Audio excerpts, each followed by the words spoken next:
The fever came at night. It always came at night. Vera had learned to expect it the way she had learned to expect winter. Inevitable, consuming, and indifferent to how well she had prepared herself against it. She would be measuring dried herbs by candlelight, or grinding root bark into fine powder, and then the heat would rise through her skin from somewhere impossibly deep, as though her very bones had caught fire from the inside out. The healers of Arenthus had no explanation for it. She had not told them everything, of course. Nasta. She had not told them when it started, or what she had been doing in the precise moment the first flame ignited beneath her ribs. She had not told them about the western corridor of the Thornspire, or the night 3 months ago when she had been carrying a basket of medicinal supplies and rounded a corner she had absolutely no business rounding. She had not told anyone about the man she had seen. Vera pressed her palms flat against the stonework table and breathed through the wave of heat that rolled through her body, threatening to buckle her knees entirely. Around her, the lower healing ward hummed with its usual midnight quiet. Other apprentices sleeping on their narrow cots, the senior healer Pella snoring softly behind the privacy screen at the far end of the room, the distant percussion of rain against the high-arched windows. No one stirred. No one ever stirred when the fever came. It left no visible mark on her. No sweat, no flushing, no elevated pulse that anyone else could measure.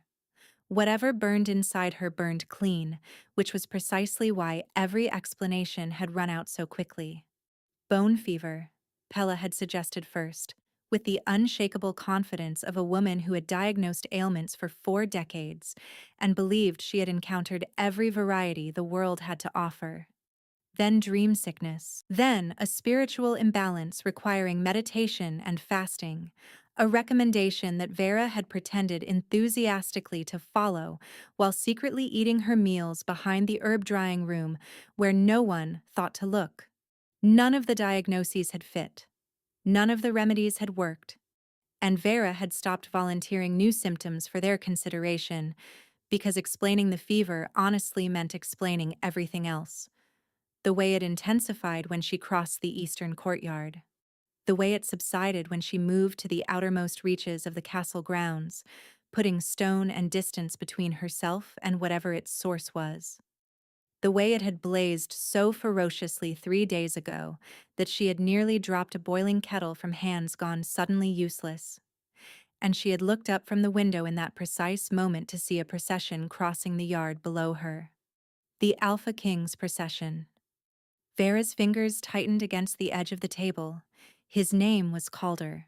Every wolf in Arenthus knew his name the way they knew the name of the moon. Something vast and inevitable that governed the rhythms of their lives without ever drawing close enough to be truly known.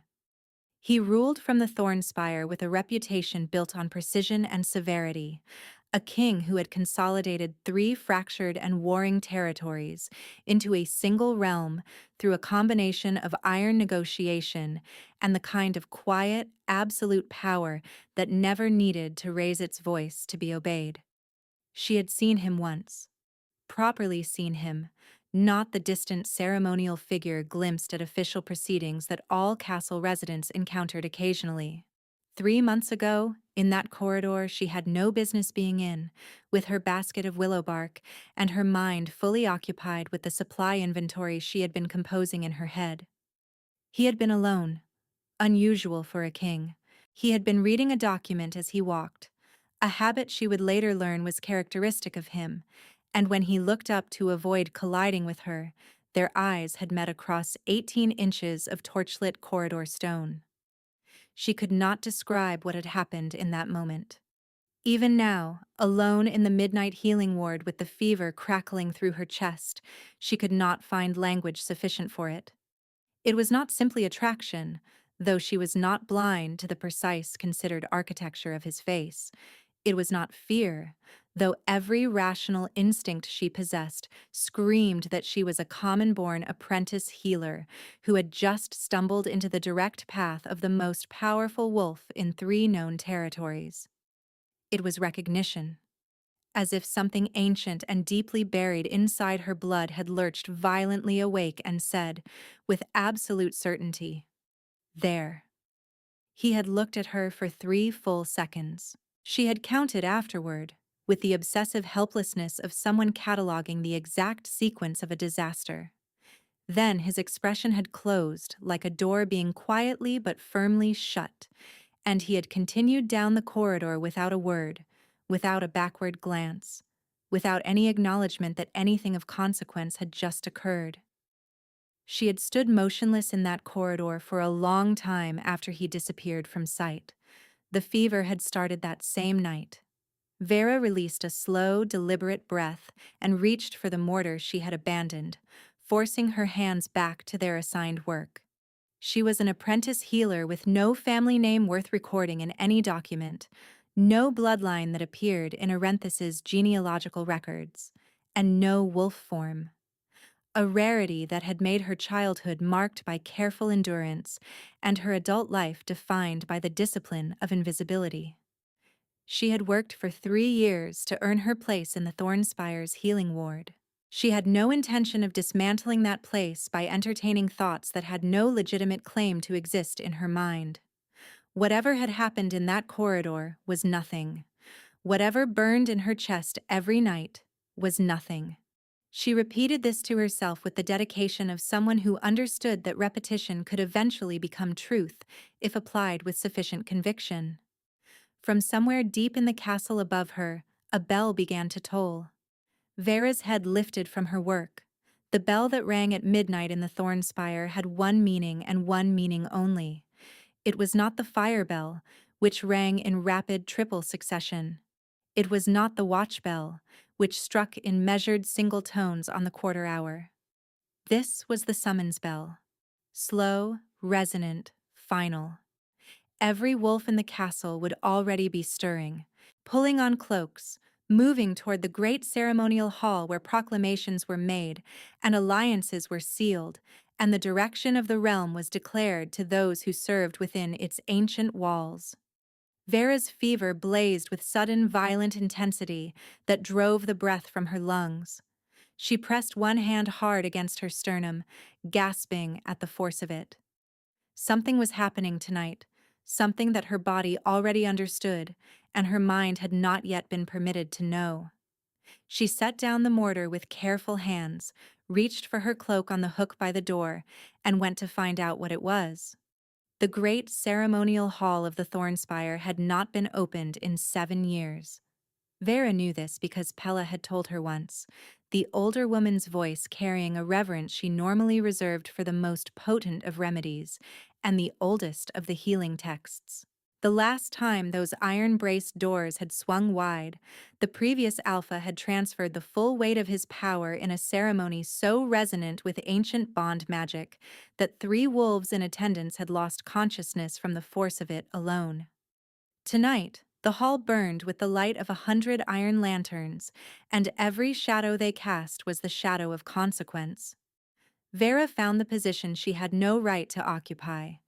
A narrow service gallery above the main floor, accessible through a maintenance passage she had discovered during her first winter at the Thornspire, when she had been searching for a place to read undisturbed. She pressed herself against the carved stone balustrade and looked down at what had assembled below. The hall held every ranking wolf in Arenthes. Their formal house colors formed a living tapestry of alliance and ambition across the floor, shifting and murmuring with the suppressed energy of people who had been kept waiting long enough to become impatient. She recognized Lord Drevath's silver and black immediately.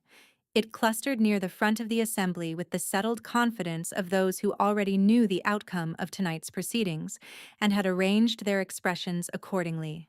House Drevath. The name settled in her stomach like a swallowed stone. Lord Drevath controlled the eastern territories and 3 mountain passes that Arenthes could not afford to cede to rival powers. He had a daughter, Valdis, whose silver-white hair and her father's political hunger were equally famous throughout the kingdom, who had been positioned near the Alpha King at every official function for the past 2 years, with the deliberate patience of a chess piece being advanced one calculated square at a time.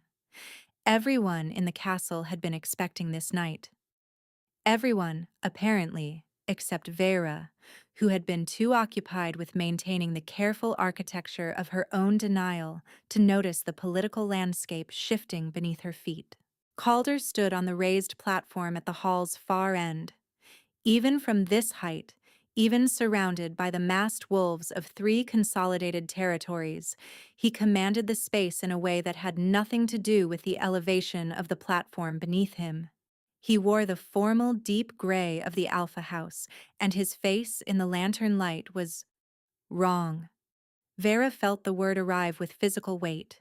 She had seen his face once, for 3 seconds in a torchlit corridor, and she had memorized it with the involuntary thoroughness of someone who had spent 3 subsequent months trying with great determination not to think about it. She knew the precise quality of his stillness, the deliberate economy of his expressions, the contained energy quality of a person who was never absent, only watchful. Tonight, the stillness was different. Tonight, it was empty, as if the person she had encountered in that corridor had been replaced by a replica that wore his face without comprehension of what the expressions it produced were supposed to mean. The hallmaster's voice rang out across the assembled wolves, announcing the formal terms of the bonding declaration between the Alpha House and House Dravath.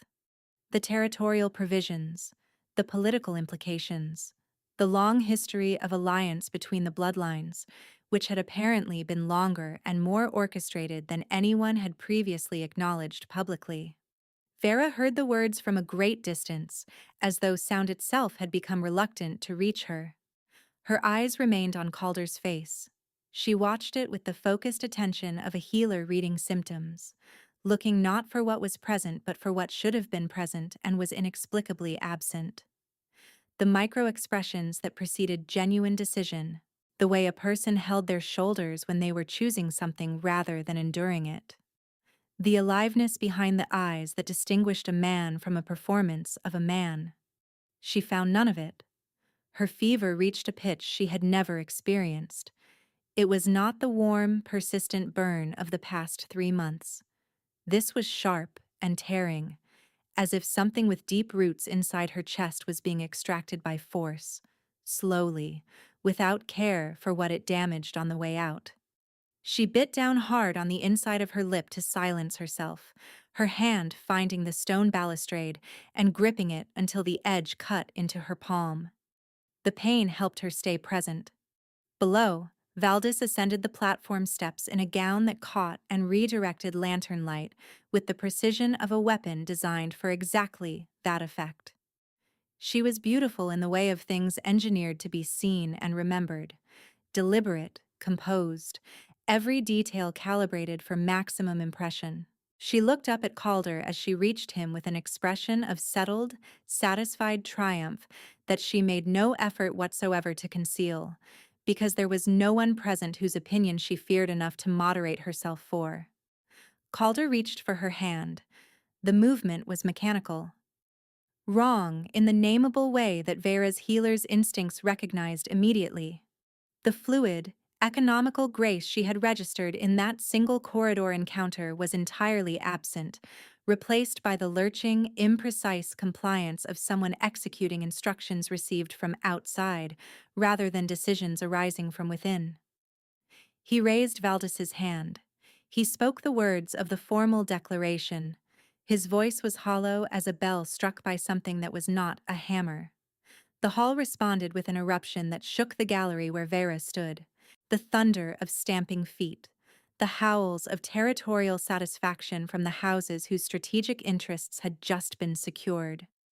The orchestrated performance of collective approval that had nothing to do with joy and everything to do with the consolidation of power.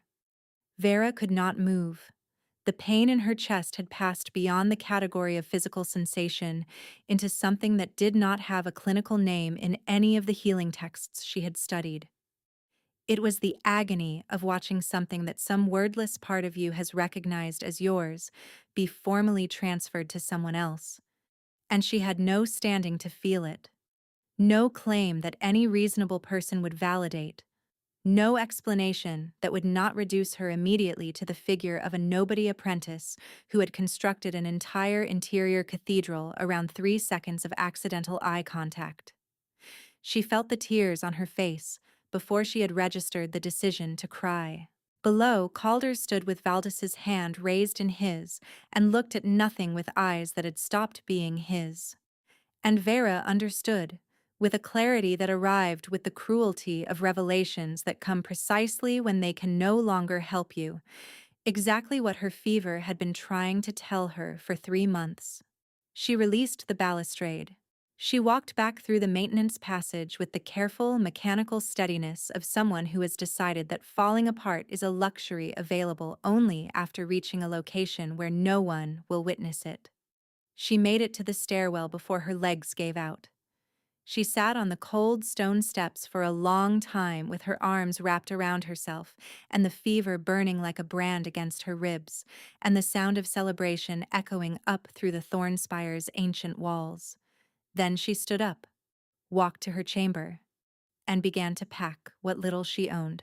She was through the Thornspire's servant gate before the first hour of morning, swallowed by a darkness that felt, for the first time in 3 months, like something she had chosen rather than something that had chosen her.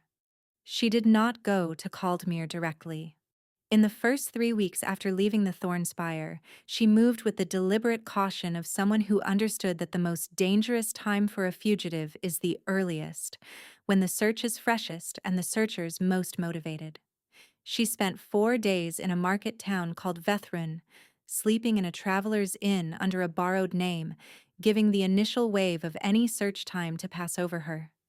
Then 10 days moving westward through smaller settlements, offering her healer's skills in exchange for meals and a night's shelter, never staying long enough to become notable. Then she heard from a wool merchant at a valley crossing about the village of Caldmere at the edge of the Greyvale forest, and the healer who had died there the previous autumn and left her cottage standing empty. She arrived in Caldmere on the coldest night of what remained of winter with a pack on her back, a false name assembled and ready on her tongue, and a secret she had been carrying since before she ran.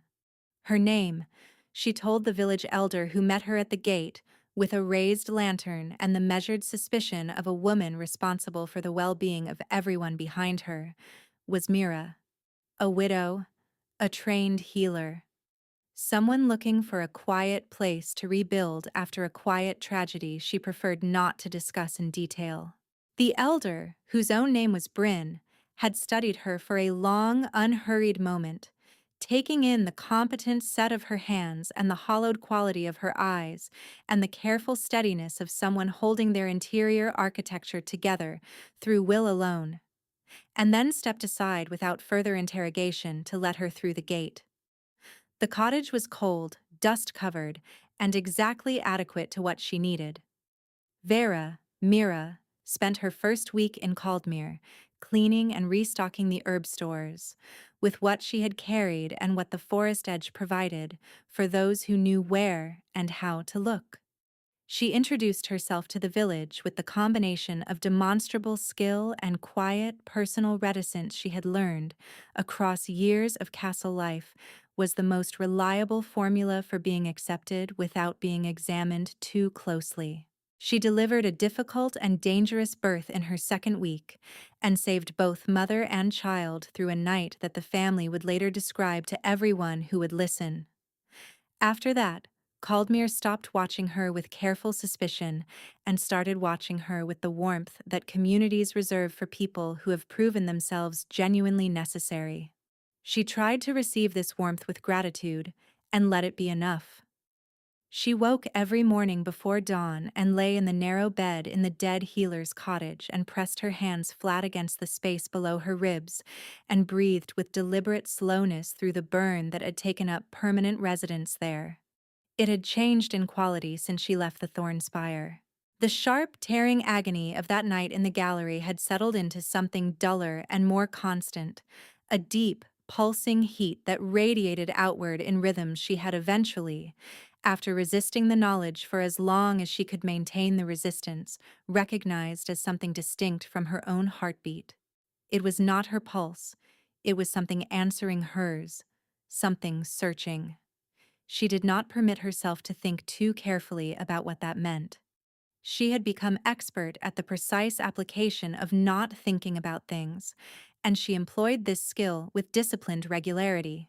The days of her new life developed their own careful architecture. Morning rounds to assess the sick and elderly of Caldmere. Afternoons dedicated to preparation of remedies and management of the steady stream of villagers who arrived at her door carrying ailments of the body and, increasingly, problems that had no physical location and everything to do with the suffering that comes from being human and alive. Evenings alone, working by candlelight, keeping her hands in motion so her mind had less room to wander eastward, toward the Thornspire, toward him. She had known since before she ran. That was the truth she handled with the most disciplined distance, the knowledge that had been sitting in her chest since 2 weeks before the ceremony, 2 weeks during which she had rehearsed daily how she would tell him, what words she would choose, how to say it in a way that communicated everything she wanted it to communicate. Then the summons bell had rung, then the gallery, then the cold stairwell. She had arrived in Caldmere knowing. She had unpacked her herbs and introduced herself to Bryn and delivered the blacksmith's wife's child, and brewed remedies for coughs and set broken bones. All of it knowing.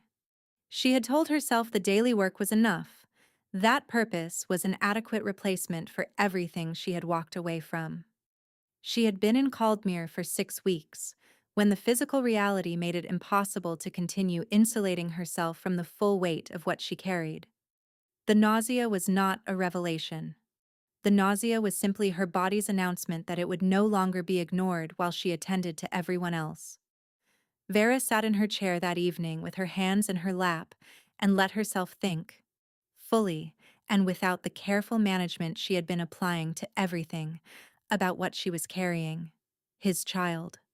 Growing inside her while he had stood in the great hall with Valdis's hand raised in his, and spoken words that had not been his. She sat with it for a long time. Then she pressed her palms against her stomach and made herself a promise she intended to keep. Whatever this world required her to be, it would have to allow her to be a mother first. Winter deepened around Caldmere. The forest pressed closer. The days shortened to the point where darkness felt less like the absence of light and more like the natural state of things, with light appearing briefly as an exception. Vera worked. She healed.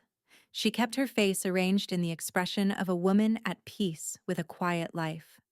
At night, she lay awake with one hand on her stomach and felt the answering pulse of something that was not her heartbeat, and she did not let herself follow that pulse back to its source.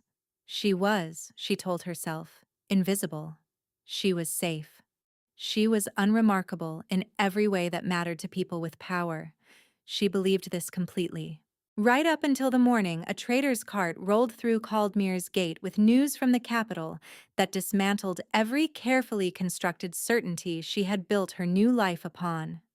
The trader's name was Aldous, and he had the energy of a man who had been carrying an extraordinary story for 3 days and was now physically incapable of delivering it at anything less than full volume. He set up at the center of Caldmere's small market square with his cart of salted provisions and bolts of winter cloth, and within 20 minutes had drawn a crowd of sufficient size to satisfy his need for an audience.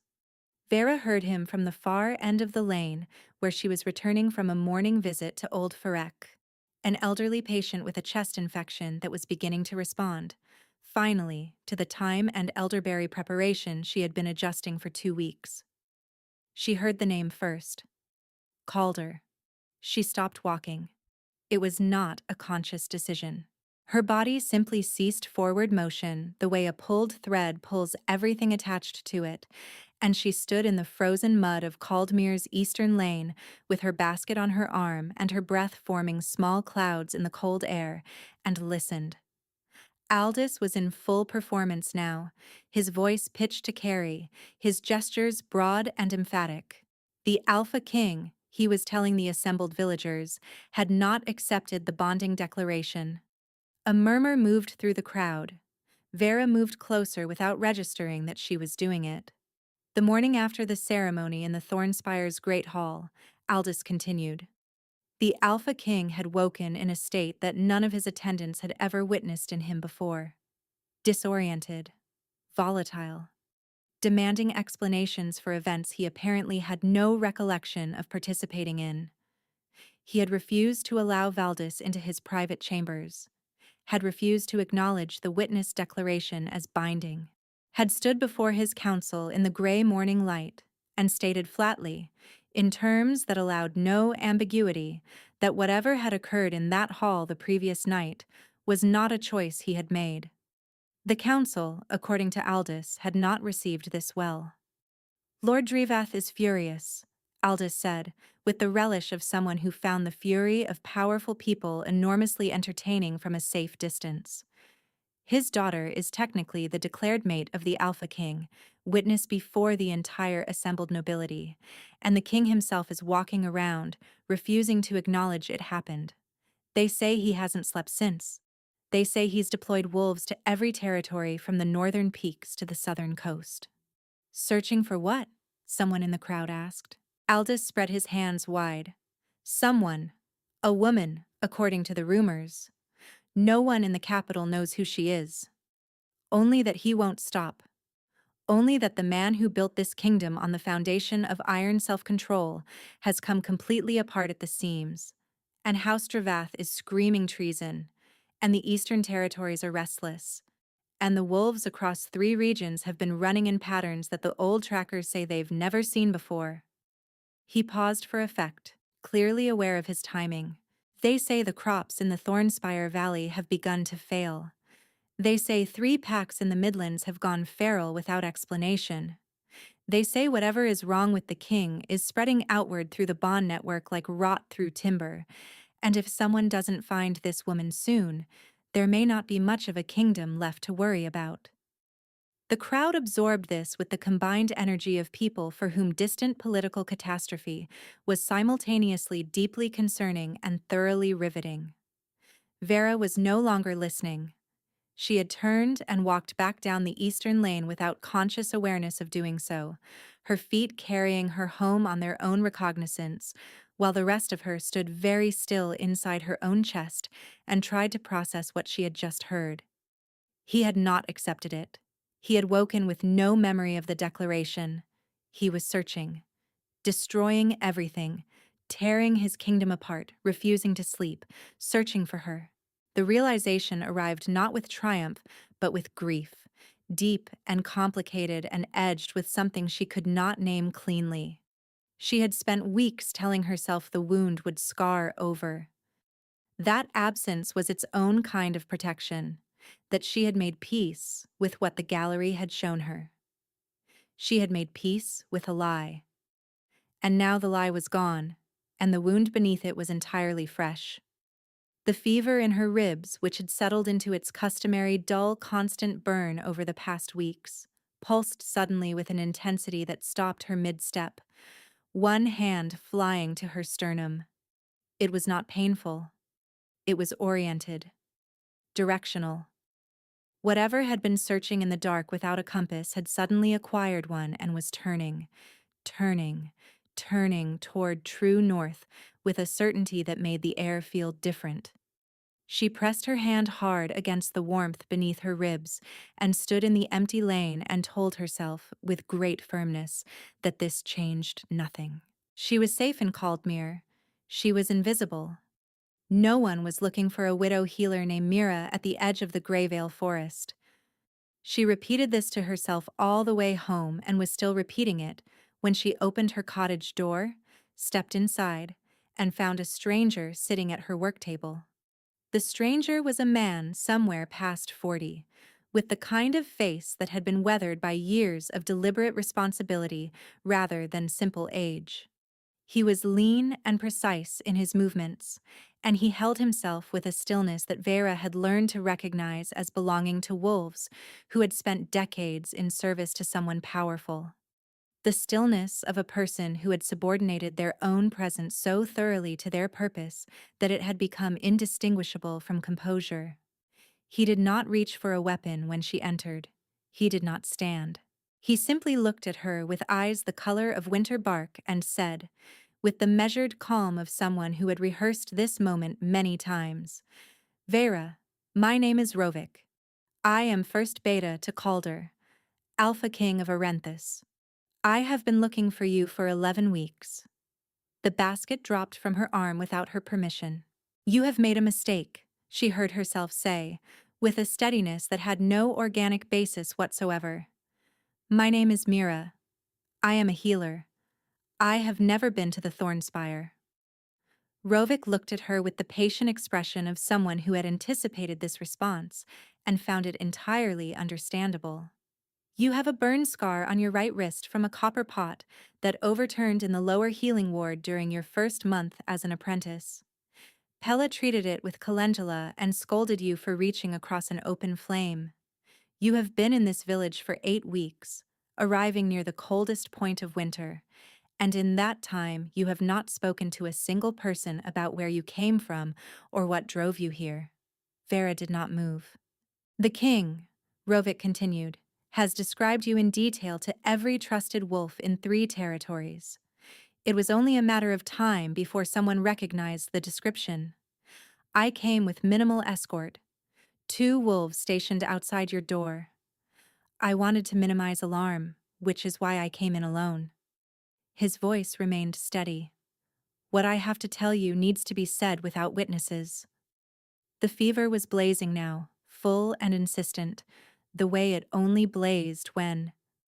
She cut the thought off and forced herself to pick up the basket and set it on the nearest surface and breathe. "Say what you came to say," she said. Rovik reached into the interior of his coat and produced a small glass vial stopped with wax. He set it on the work table between them. This was recovered from the ceremonial preparation room of the Thornspire 3 days after the bonding declaration. It was found behind a loose stone in the wall beside the wine preparation alcove, wrapped in cloth bearing House Dravath's servant livery. His voice remained even, but something behind his eyes was not. "The compound inside took our healers 4 weeks to identify. It is derived from the root of the deep silver plant, combined with 3 additional elements we are still working to name. In sufficient concentration, introduced into wine or food, it suppresses a wolf's bond instincts completely. It severs the connection between what the wolf knows and what the man does. The person continues to function, continues to speak, to move, to respond to external instruction." He paused. "But they are not present. They are absent from themselves, making no choices because they are incapable of choice." Vera stared at the vial. The glass was dark, but she could see the faint residue of something along its inner surface, something that had no color she could name precisely. "He was drugged," she said. The words came out flat, as if her voice could not yet accommodate what her mind was beginning to accept. "He was violated," Rovik said quietly, and the word landed in the cold cottage air with the weight of something that had been waiting a long time to be said correctly. The declaration he made that night was not his. The hand he extended to Valdis was not moved by his will. Whatever you witnessed in that hall, Vera, it was not him choosing another. It was House Dravath using his body to secure a political outcome they could not have achieved through any legitimate means. The silence in the cottage was absolute. Vera sat down. Not a choice. Her legs simply completed a decision her body made on her behalf. "He woke 3 mornings after the ceremony with no memory of it," Rovik continued. "The compound had fully metabolized by then. He remembered everything up to the moment the ceremonial wine was poured, and nothing after, until he found himself sitting in the Alpha's council chamber with Valdis installed in the adjacent suite, and 11 signed copies of a bonding declaration bearing what was apparently his signature. Something inside Vera's chest was fracturing along lines she had spent weeks reinforcing. "He came to the lower healing ward first," Rovik said, "before the council, before the guard, before anyone. He went directly to your chamber. She closed her eyes. When he found it empty, Rovik stopped, began again. I have served Calder since he was 17 years old. I have never seen him afraid of anything. Not territory disputes, not assassination attempts, not the full political weight of 3 noble houses assembled against him. He looked at her steadily. He was afraid that morning. He has been afraid every morning since. Vera pressed both hands flat against her thighs and looked at the vial on the table and breathed carefully. Why are you here? She asked. Why come to me rather than simply tell him where I am? Rovik withdrew a folded piece of paper from his coat and placed it beside the vial. Because this arrived at the Thornspire 4 days ago, intercepted by one of our people inside House Dravath's correspondence network. She unfolded it. The handwriting was precise and cold. The message was brief. The complication has been located. Elimination to occur before the dark moon. Lord Dravath sends his regards to the problem that refused to stay solved. The dark moon was in 6 days. How many? Vera asked, and was surprised by how steady her own voice sounded. We don't know, Rovik said. Which is why The sharp, distinct cry of a bird cut through the cottage wall from outside. 3 short calls, precisely spaced. Then silence. Rovik was on his feet before the 3rd call finished. His eyes had gone the flat, focused amber of a wolf with a threat in its sightline. That is my signal, he said. They are already here. They had not come through the village. That was the first thing Rovik established, moving to the window with a precision that made no sound at all despite the speed of it. He scanned the tree line with the practiced efficiency of someone reading terrain rather than looking at it, and what he saw in the Greyvale Forest's outermost edge made him draw back from the glass with an expression Vera did not need experience reading to interpret correctly. The eastern approach is covered, he said, his voice dropping to the low register of professional urgency. They came through the forest and circled.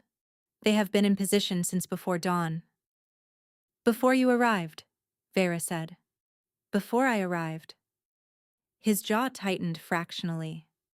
Which means they tracked me here, or they found you through a different route entirely, and I led them to your door regardless of which. He turned from the window. I have 2 wolves outside. Good wolves. Experienced. But I counted 4 shapes in the eastern tree line, and there will be more I could not see. Vera stood up from the chair and went directly to the work table. She did not go for a weapon. She began moving jars with the rapid, organized calm of a person who had been mentally cataloging a workspace for 8 weeks, precisely against a moment when calm, organized speed would matter. She found the foxglove tincture, the concentrated wolfsbane derivative she kept in the locked box under the table for wound treatment, the iron-capped vials of paralytic compound she had prepared for large animal sedation. What are you doing? Rovik asked. Preparing. She selected 3 vials, assessed them, pocketed 2, and discarded 1. What I do not have is a weapon I know how to use against trained hunters. What I do have is 8 weeks of preparation in a fully stocked healing cottage, and a thorough understanding of what various compounds do to the physiology of a shifted wolf at close range. Rovik looked at her for 1 second with an expression that, in other circumstances, she might have identified as respect. Then he reached inside his coat and produced a short blade with a silver-edged grip. Take this as well, he said. The edge won't kill them, but it will slow a shifted wolf long enough to matter. Aim for the shoulder joint if you can manage it. Vera took the blade. It was heavier than she expected. She adjusted her grip and found a hold that felt stable. From outside came a sound she could not immediately categorize. Then she identified it, the percussive thud of a body being moved at speed against a hard surface. One of Rovik's wolves making contact with something solid, then a silence that was worse than the sound. They are moving, Rovik said quietly. He shifted. It happened too fast for her eyes to track cleanly. One moment a man stood beside her table, and then there was a wolf. Gray-brown and built for endurance rather than size, his amber eyes retaining the focused intelligence of the person he had just been. He positioned himself between her and the door without being instructed to. Vera moved to the back of the cottage, pressing herself against the wall beside the cold fireplace, the blade in her right hand and one of the vials in her left, and waited. The first window shattered inward from her left. She was already moving when it happened, dropping below the trajectory of whatever came through, hitting the floor on her hands and knees, and coming up again in the same motion in the way that years of working in cramped, obstacle-filled healing spaces had made instinctive. Glass crossed the floor where she had been standing. Something small and dark embedded itself in the far wall at precisely the height her head had occupied. She looked at it without letting herself slow down. A dart. Slim, dark-feathered. The tip glistened. Not designed to kill quickly. Designed to incapacitate. To take her alive. Rovik's wolf form launched itself at the window with a snarl that vibrated the remaining glass in its frame. She heard the impact of wolf against wolf outside, heard the struggle immediately, and heard the weight and ground contact sounds that told her he was holding his own, but only barely. The front door held for 2 more breaths. Then it did not. The wood came inward in fragments, not kicked but torn, and the wolf that stepped through the gap was larger than Rovik and darker. Its black brindle coat carrying the silver-threaded markings that Vera recognized from the livery colors she had spent 3 years seeing in the Thornspire's corridors. House Dravath's wolves. It saw her immediately. Their eyes met across the width of the cottage, and it went absolutely still in the way of predators who have located their target and are calculating rather than pursuing, which was somehow worse than if it had simply charged. The vial in Vera's left hand was already unstoppered. Her free hand moved to her stomach, the instinct too deep and too old to override.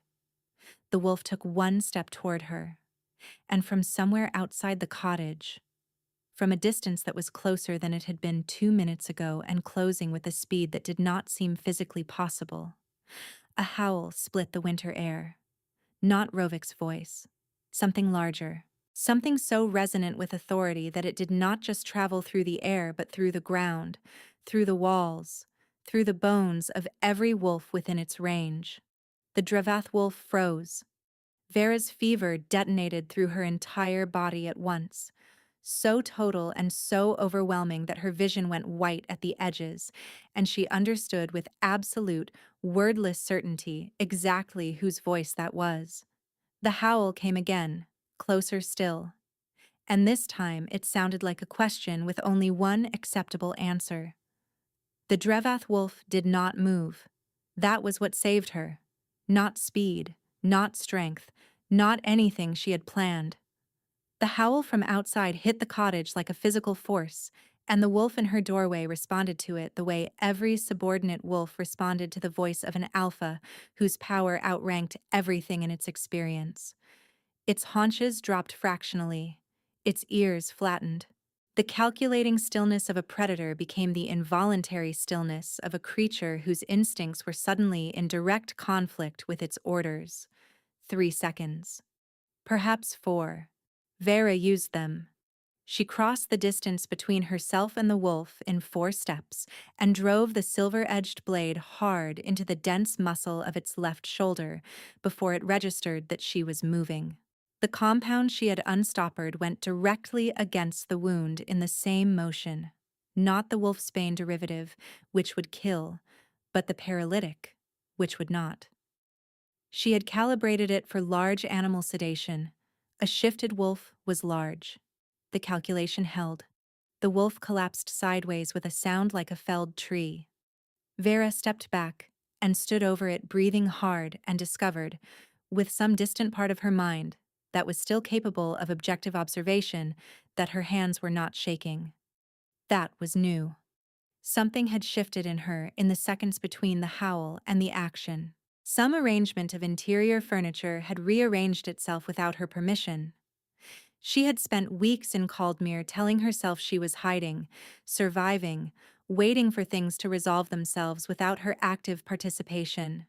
She understood now, standing over an unconscious Dravath wolf in her destroyed cottage doorway with a silver blade in her hand, that she had not been surviving at all. She had been waiting to stop surviving and start something else. She stepped over the wolf and out through the ruined door. The scene outside was controlled chaos resolving toward order. Rovik's wolf form stood over a downed Drevath wolf at the cottage's eastern corner.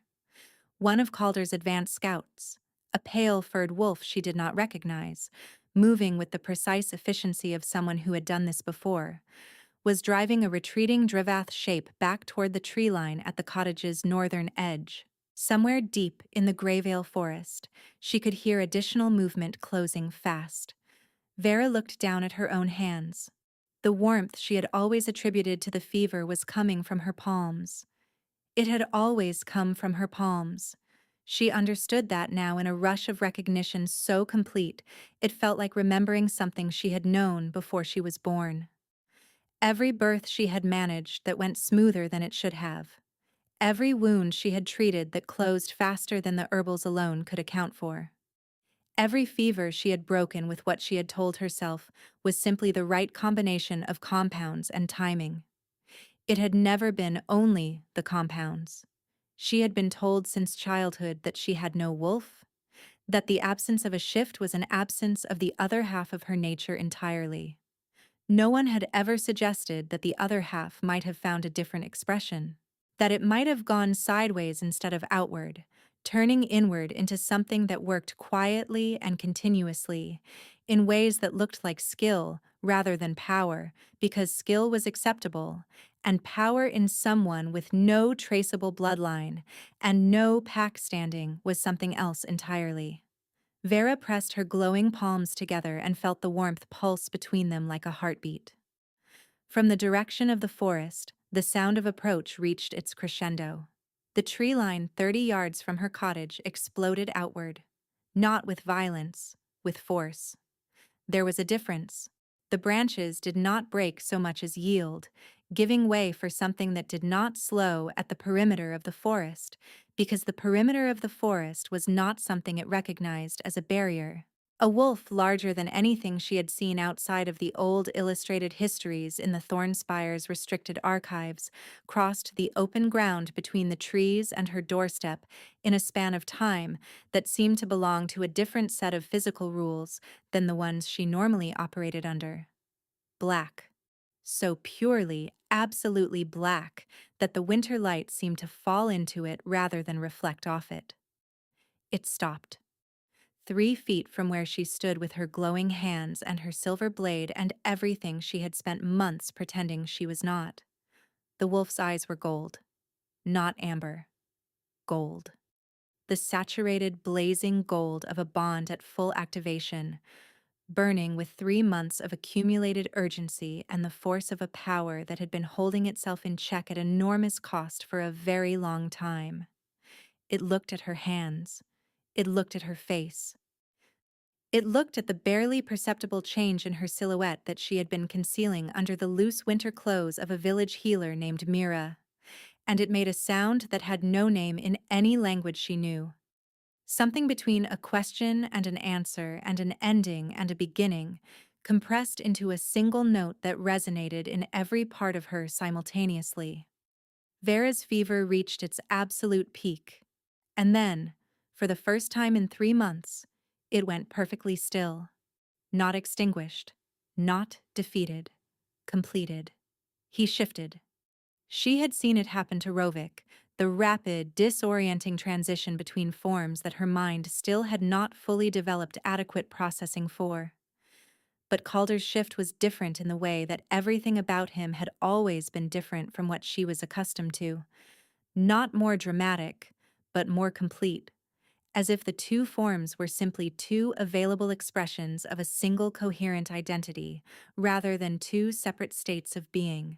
He stood before her in the winter light of her courtyard, in the clothes he had apparently been wearing when he shifted, which were substantially the worse for 3 months of territory-wide searching and one recent sprint through the Grey Vale Forest's outermost boundary.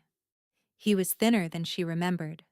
The lines of his face had deepened in ways that had nothing to do with age, and everything to do with sustained, unrelenting cost. His eyes were still gold. He looked at her for a long moment without speaking, and Vera understood from his expression that he was doing what she had done in the corridor of the Thornspire 6 months ago. Memorizing, with the involuntary thoroughness of someone cataloging something they cannot afford to lose again.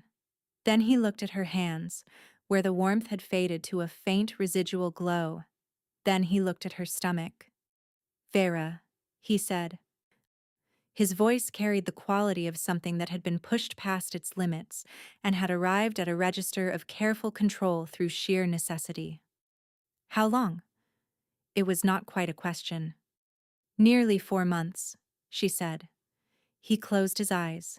She watched the breath move through him, in and then out, long and slow, with the quality of someone managing the distance between what they feel and what they can safely express in front of other people. Then he opened his eyes and looked at her again, and whatever he had managed to contain was not entirely contained, and she found she was not as prepared for the sight of it as she had believed herself to be. "Come inside," she said. They sat at her work table with the ruined door open to the winter air and the sounds of Rovik's wolves securing the perimeter outside, and for a while neither of them spoke. Vera poured water because it gave her hands something purposeful to do. Calder sat with his hands flat on the table and looked at them as if verifying they were his. "Tell me," she said. He told her. He told her about the morning 3 days after the ceremony when he had surfaced from the compound's grip to find a world that had been rearranged in his absence, the nauseating horror of discovering a bonding declaration bearing his signature for an agreement he had no memory of making. Valdis, in the adjacent suite, already issuing instructions to the household staff as if the Thornspire were hers by long-established right. His counsel presenting him with the binding terms as fait accompli, their faces carrying the careful blankness of people who were unsure whether what they were looking at was their king or something wearing their king. He told her about going to the healing ward, about standing in the doorway of her empty chamber with the sensation of a floor that was no longer there beneath his feet. He told her about the weeks that followed in language that was spare and precise, and somehow worse for the precision. The systematic deployment of wolves across 3 territories, the daily reports that contained nothing, the slow erosion of the self-control he had spent his entire adult life constructing, because self-control required a stable interior architecture, and his had been gutted the morning he woke up to find her gone. He told her about the bond, how it had never gone quiet, how it pulsed at him in the darkness with the insistence of something that could not be convinced to accept what his eyes were telling it. How his wolf had spent 3 months at the edge of feral not because the bond was broken, but because it was not.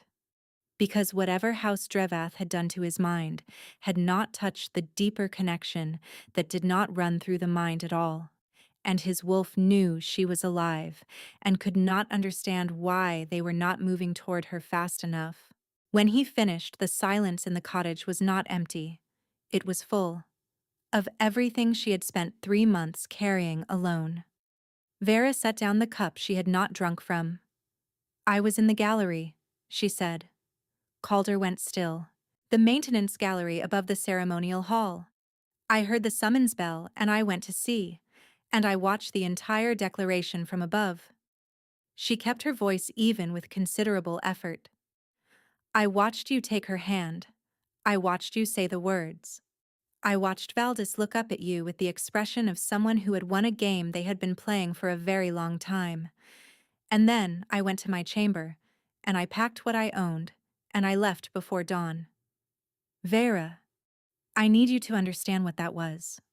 She looked at him directly. "I was already carrying your child. I had known for 2 weeks. I had been deciding every day how to tell you, what words to use, how to say it in a way that communicated everything I wanted it to communicate. She paused. And then I stood in that gallery and watched you choose someone else in front of every wolf of consequence in Arenthus, and I understood that the words I had been rehearsing were never going to be spoken, and I left. The gold in his eyes deepened. I did not choose her, he said. The words came out with a force that had nothing to do with volume. I would not.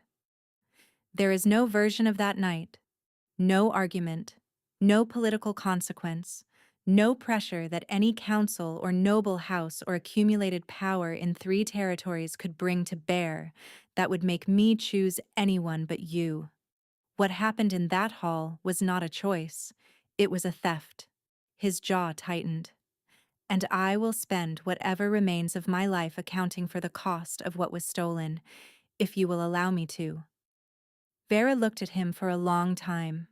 She thought about the gallery, about the cold stairwell where she had sat after, about weeks of waking before dawn in a dead woman's bed with one hand on her stomach, accounting for everything alone.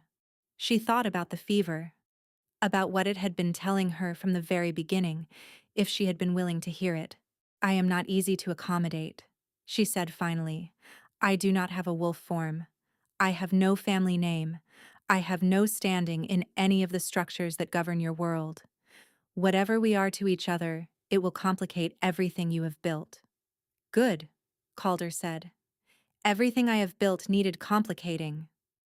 Before she could respond, Rovik appeared in the ruined doorway. His expression told her something had changed.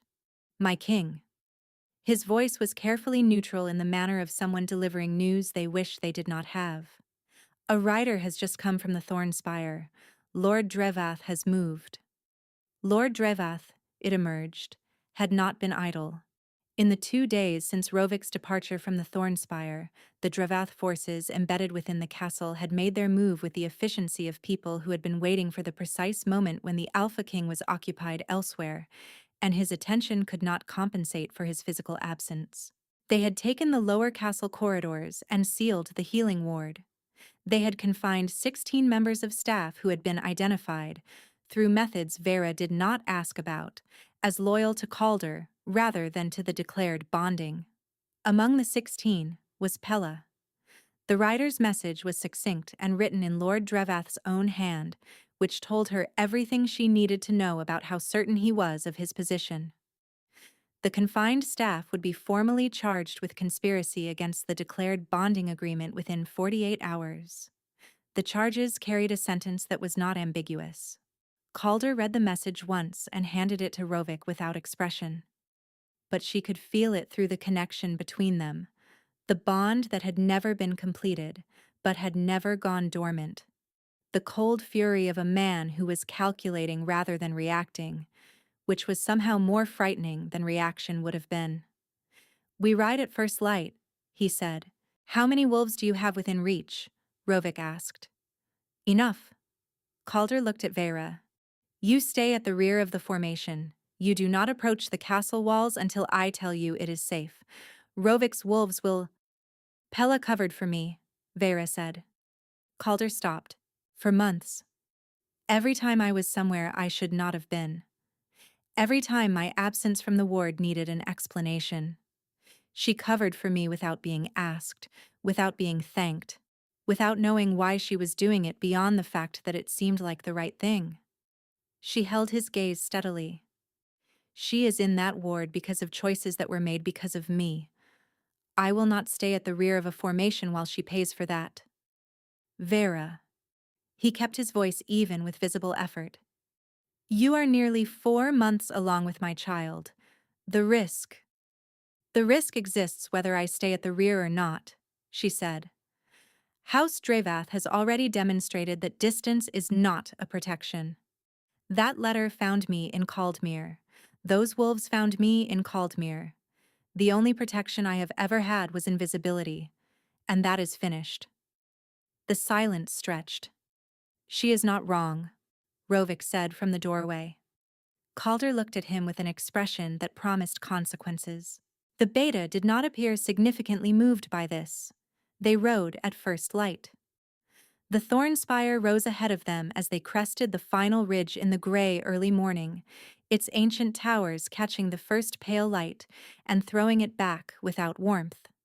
Vera had looked at it every day for 3 years without fully seeing it. She saw it now with the clarity of someone returning rather than arriving. All its beauty and all its weight simultaneously visible. The Dravath banner did not fly above it. That surprised her. "He is not secure enough to fly his colors yet," Rovik said, following her line of sight. "He has the castle but not the allegiance of the wolves inside it. He is managing a hostage situation, not a conquest." "Which means he needs something to negotiate with," Calder said.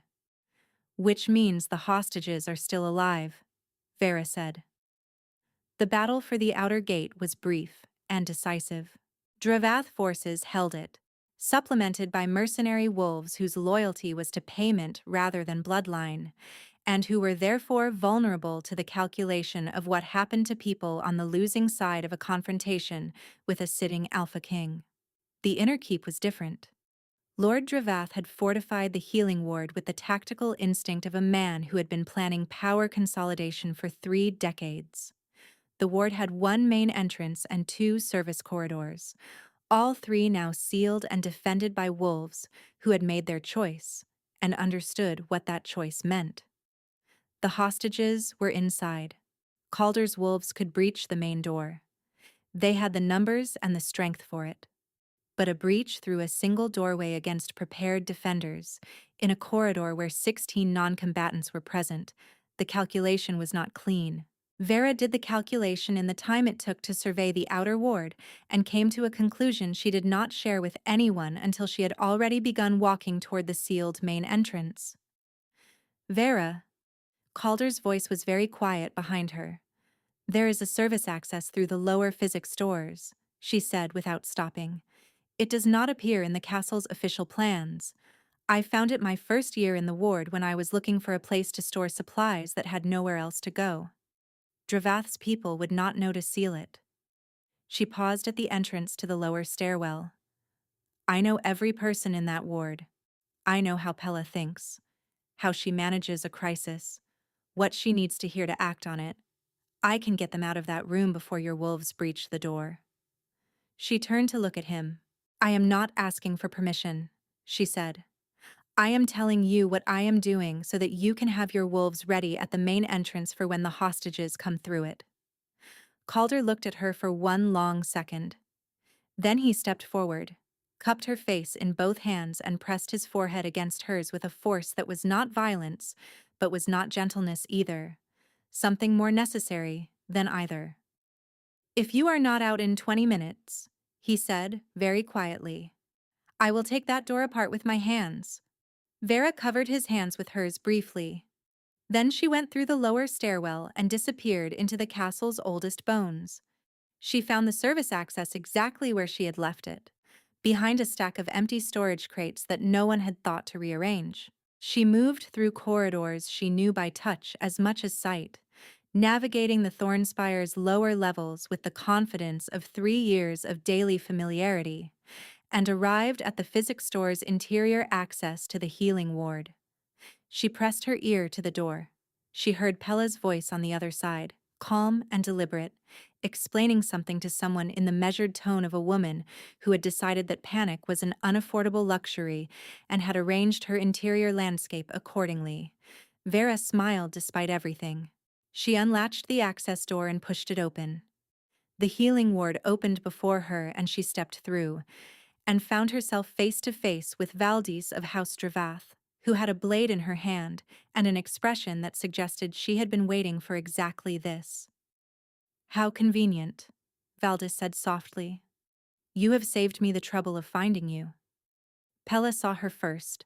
The older healer's eyes found Vera across the width of the ward with immediate focused attention, cycling through relief and calculation and warning in approximately 1 second, then settling into the composed stillness of a professional who had not survived 4 decades in service to difficult people without learning to perform calm in situations that did not merit it.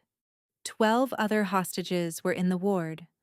4 Drevath guards occupied the corners. Valdis stood between Vera and the interior, the blade raised at a conversational height that communicated readiness without urgency. "The complication arrives," Valdis said, "as complication always does, without adequate preparation and slightly too late to matter." Vera catalogued the room without appearing to do so. The main entrance was sealed from outside. The 4 guards were positioned for surveillance of the hostages, not for pursuit of a single entrant through the service access, which meant Valdis had been stationed specifically at the physics store passage because she had known about it, or had calculated that someone familiar with the castle would use it. The blade between them was steady. "You understand what you are," Valdis said. Her voice carried the flat certainty of someone who has arranged their understanding of a situation so completely that new information has nowhere to enter. A woman with no name, no bloodline, no standing in any structure that matters. A servant who mistook access for belonging. Whatever happened between you and my declared mate was an aberration that ends today. "He is not your declared mate," Vera said. "He was drugged and maneuvered into a declaration he was incapable of genuinely making. You know this. Your father knows this. The only people in Arenthus who believe that declaration is valid are the people whose positions depend on it being valid." Something moved in Valdis's eyes. Not doubt. Something harder. The defended quality of a person who has made choices they cannot unmake and must therefore justify without ceasing. "What I know," Valdis said, "is that you are alone in a sealed room with 12 hostages and 4 guards and a blade 6 inches from your heart, and the Alpha King is on the other side of a door that my father's wolves will hold long enough for this to be finished." She took one step forward. "Stand down. Come with me peacefully, and I will tell my father the hostages served their purpose and can be released." Vera did not stand down. She had not come this far, through Caldmere's winter and Calder's search, and the destroyed cottage door and the service corridor of her own history, to stand down at the finish. But she also did not reach for the blade at her side. Something else was happening. She became aware of it the way she had become aware of the glow in her palms the previous day. Not as a sudden onset, but as a recognition of something that had always been present and was only now being properly identified. It began in her lower body, a deep tidal pressure that had nothing to do with the pregnancy and everything to do with whatever the pregnancy had been slowly, steadily awakening in her. The dormant architecture of a nature she had been told she did not possess. She had no wolf, they had always said. But no one had ever explained what it meant that the fever had started the night she met Calder. What it meant that the healing power in her palms had always exceeded the compounds in her training. What it meant that the bond between them had pulsed and searched and refused to sever through 3 months of distance and grief and 1 Drevath drugging. No wolf form, they had said. But they had been measuring the wrong thing. The pressure built with a speed that was not controllable and was not meant to be controlled. Vera had one clear moment of understanding before it became irreversible.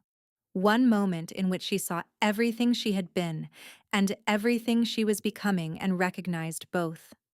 And then the pressure crested, and the world went white and gold, and she stopped being only one thing. The shift of a wolf who has never shifted before is nothing like the shift of a wolf who has done it 1,000 times. It is total. It is the body discovering the full extent of itself for the first time, all at once, without graduated preparation.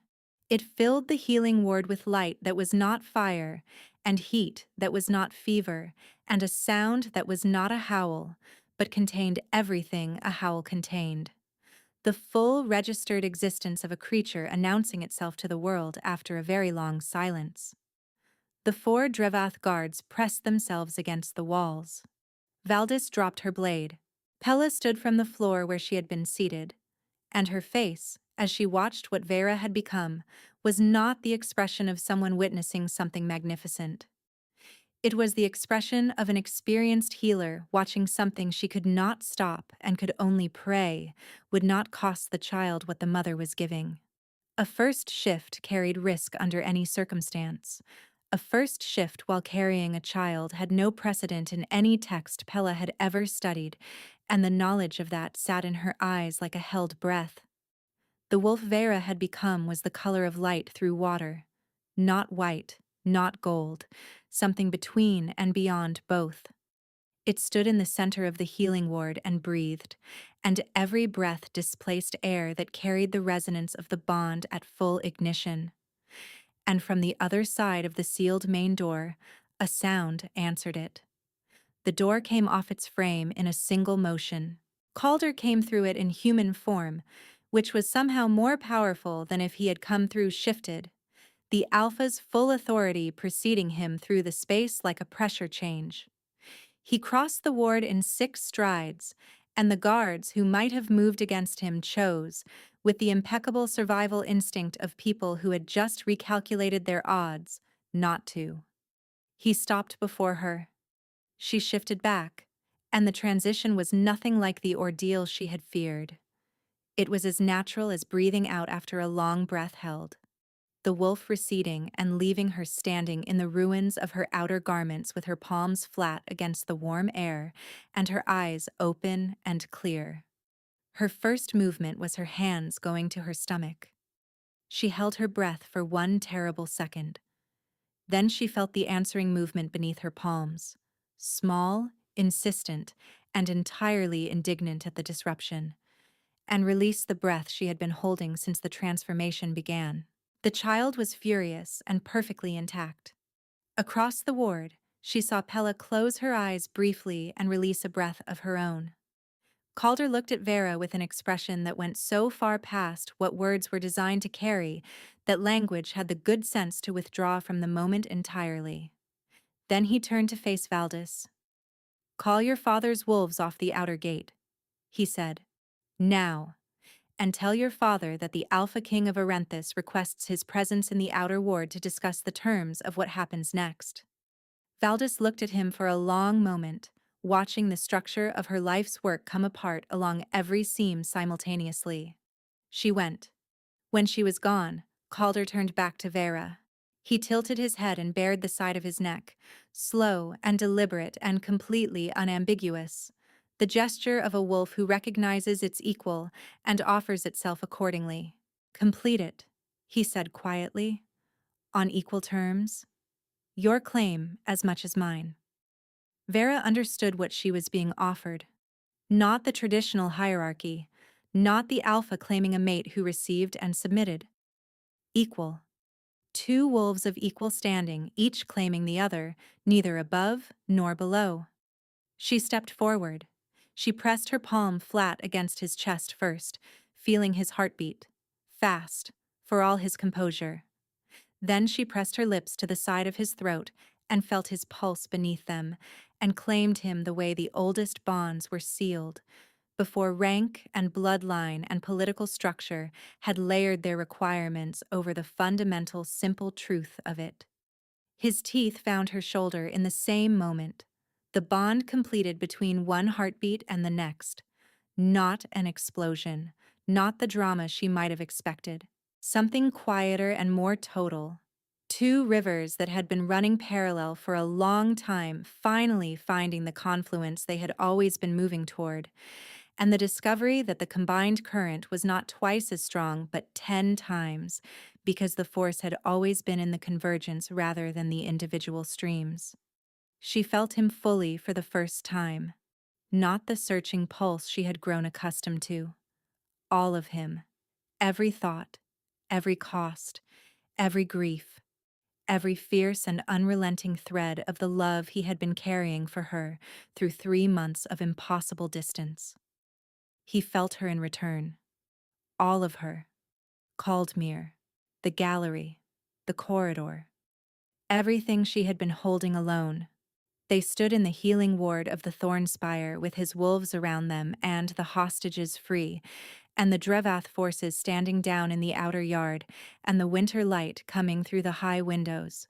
"My king," Pella said from across the room, with considerable composure for a woman who had just witnessed two events that would be recorded in Arenthes's oldest histories.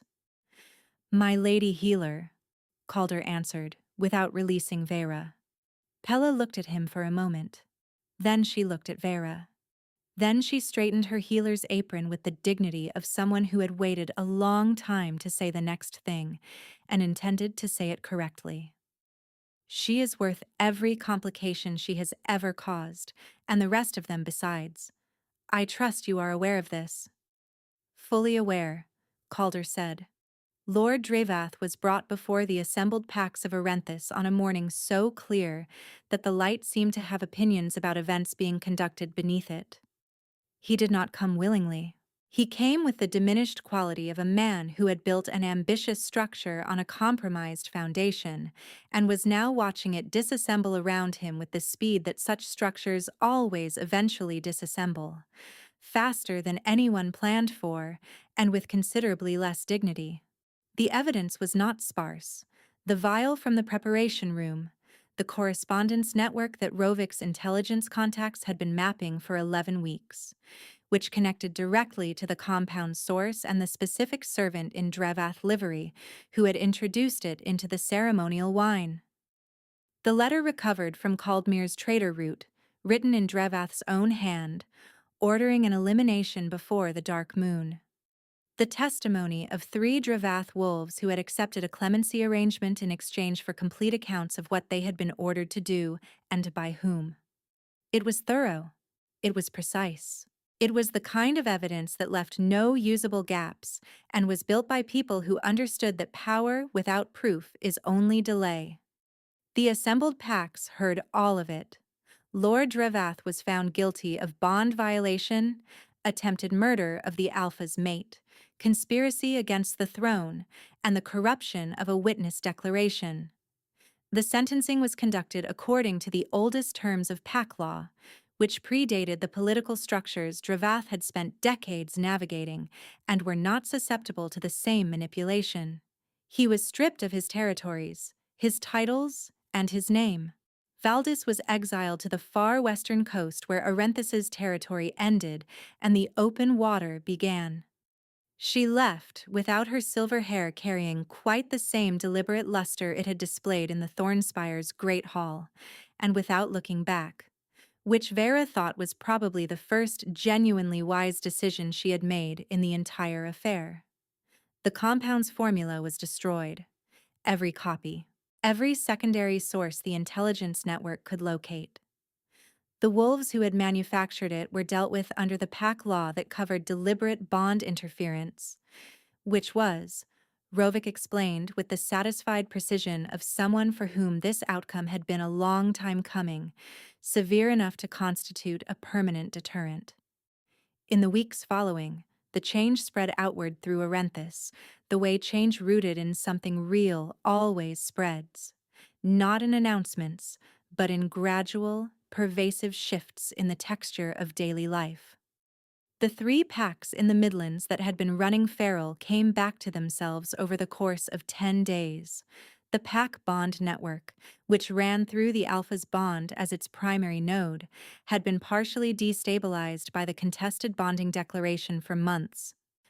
Its restoration began the morning after the completion in the healing ward and finished in stages, like a structure being re-inhabited room by room, until every pack in 3 territories reported that their wolves had settled and the night running had returned to its normal, purposeful patterns. The crops in the Thornspire Valley showed green before winter's last week ended, earlier than any recorded precedent in the agricultural histories, which the castle's chronicler noted with the careful neutrality of someone thinking things they intended to write down when no one was watching. Vera was formally acknowledged before the assembled nobility of Arenthus in a ceremony that was not long, because Calder had made clear to his council that elaboration for its own sake was not something he had patience for, and that the essential content of the acknowledgement was the point, not the ceremony surrounding it. The essential content was simple. She was his true mate. She had been from the beginning.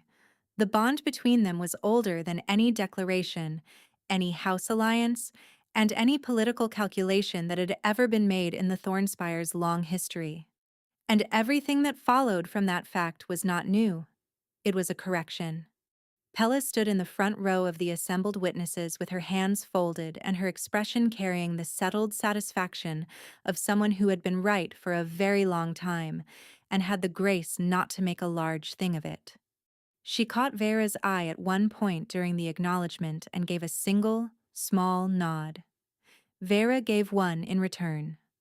Summer had arrived in the Thornspire the way it always arrived, not as a single event, but as an accumulation of small ones, each slightly more conclusive than the last, until one morning the air carried a warmth that belonged to the future rather than the past, and the decision was made without announcement. Vera's daughter arrived with the same quality, not dramatically, not with the crisis and fear that Vera had spent months steeling herself for. She arrived with the focused, efficient purposefulness of someone who had somewhere to be and had decided the journey had gone on long enough. She was small and certain, and she opened her eyes immediately, which Pella said was unusual, and looked at the world with the considering attention of someone assessing whether it met their standards. Calder held her for the first time beside the window where the morning light came in from the east, across the valley where the crops had been green for weeks, and the expression on his face was the one Vera had seen in the gallery all those months ago. Not the hollow carved stone of the ceremony, but the real version, the one that had required such effort to contain in public and now required none at all. He did not speak for a long time. When he finally did, he said, "She has your eyes. She has your stubbornness," Pella said, from the doorway, where she had positioned herself with the authority of someone who had delivered a great many difficult births and intended to supervise the aftermath with equivalent care. Calder looked at Pella with an expression of mild challenge. Pella looked back with the unimpressed steadiness of a woman who had survived Lord Dravath's confinement, witnessed 2 unprecedented wolf events in a single day, and did not find a sitting Alpha King particularly intimidating by comparison. He looked back at the child. "She is going to cause a great deal of difficulty," he said, with the warmth of a person who finds this prospect entirely welcome.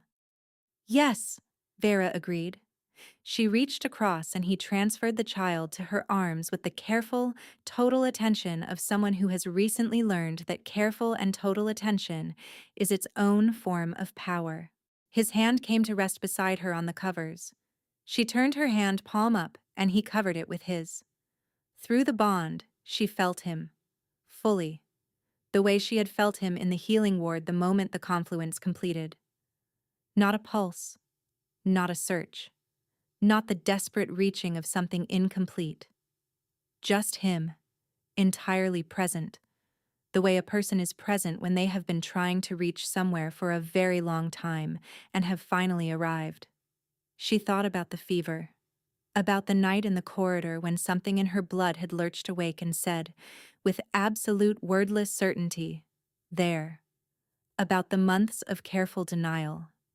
About the gallery and the running and the dead healer's cottage, and the eastern lane where a traitor's voice had said the Alpha King's name and her entire constructed quiet had begun to fracture. "What will we call her?" Calder asked.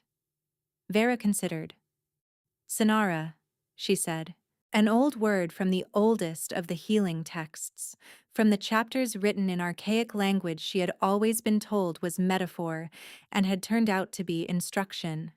It meant the warmth that precedes dawn, the heat that announces the light before the light itself arrives. Calder was quiet for a moment. "Yes," he said. Outside the Thornspire's high windows across the valley where green had returned to fields that had been gray all winter, a sound rose from the nearest pack settlement. A howl, long and clean, carrying the quality of something chosen rather than compelled. Another joined it from a different direction. Then more, dozens of voices, the sound spreading outward across Arenthus the way the bond had spread, the way warmth spreads, the way truth spreads, when it finally stops being obstructed. Vera listened to it with her daughter in her arms, and her mate's hand covering hers and the summer light coming through the window, and she understood that the fever, the one that had started in a corridor, the one that every healer in Arenthus had failed to name, the one that had burned through exile and grief and the long cold months of a life lived in hiding, had never been a fever at all. It had been a beginning. Everything before that corridor had been preparation. Everything after was the life they had earned. The wolves of Arenthus howled for a long time that morning. There was a great deal to say. Thank you so much for listening. If this story moved you, if it kept you up past the hour you intended to sleep, if you felt every heartbeat of this journey alongside Vera and Calder, then it did exactly what it was meant to do. Until next time.